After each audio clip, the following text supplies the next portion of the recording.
Hey guys, what's going on? I'm Dylan from Fictionalysis, and today we're going to be talking about Aquaman, which, if you have not seen it, oh my god, you need to see this movie. It's so good. Anyway, consider this your official spoiler alert if you have not seen the movie. So, for those of you that are still here and still haven't seen the movie, shame on you, but here's a quick summary.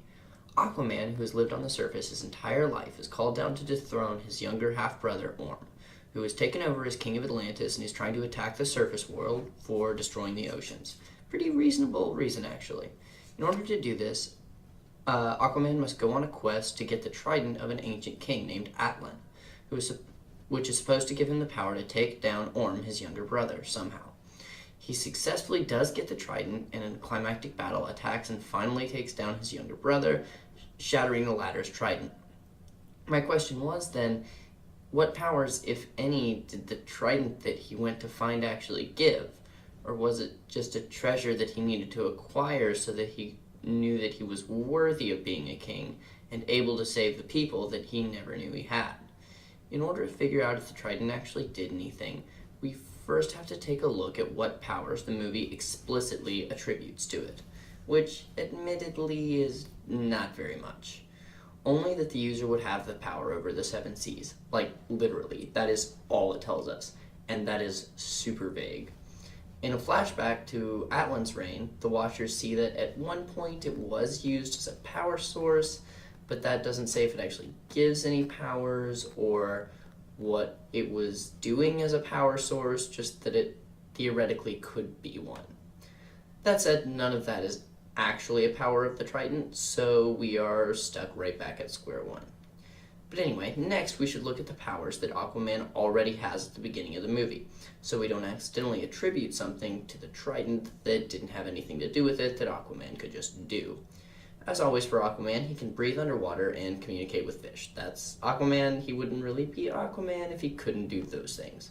On top of that, he has super strength, the ability to swim very, very fast, and appears to be impervious to damage from things other than energy, I cannot speak, and Atlantean steel. The next thing we have to look at is the ceremonial powers associated with the Trident.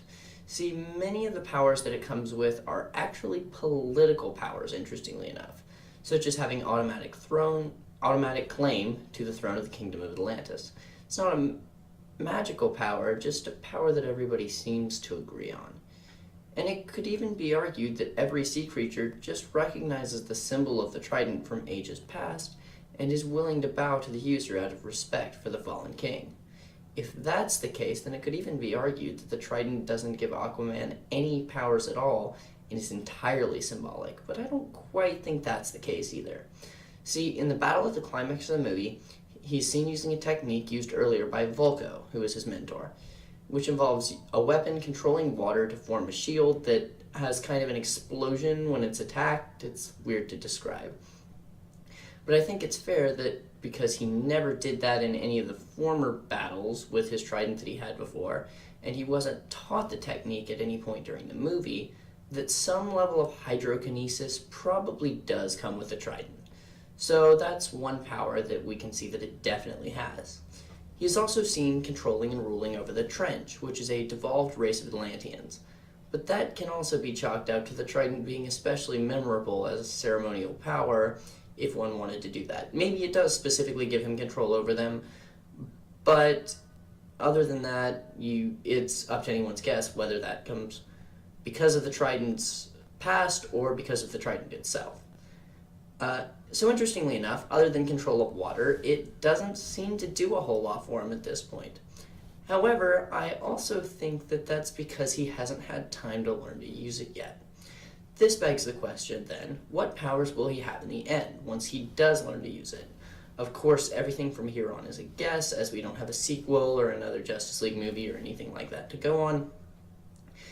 But it will probably give him some level of flight, as that specific trident in the comics does tend to do, as well as even the possibility of weather and lightning control because of all that it has to do with water, which is again something that it very often does give in the comics, and would likely be the pretense under which he joins the Justice League, because that is the main source of his power. Most villains are not particularly afraid of sea creatures if they're attacking land, So him being able to control weather would give him good reason to actually fight on the land rather than just sitting on his throne and being king like he seems like he wants to be. So thank you so much for watching this first video. Sorry it's not great. I promise they will get better. And I will be making a lot more, not just on movies, but games, TV, whatever else. That said, have a great day, and like, comment, and subscribe, of course.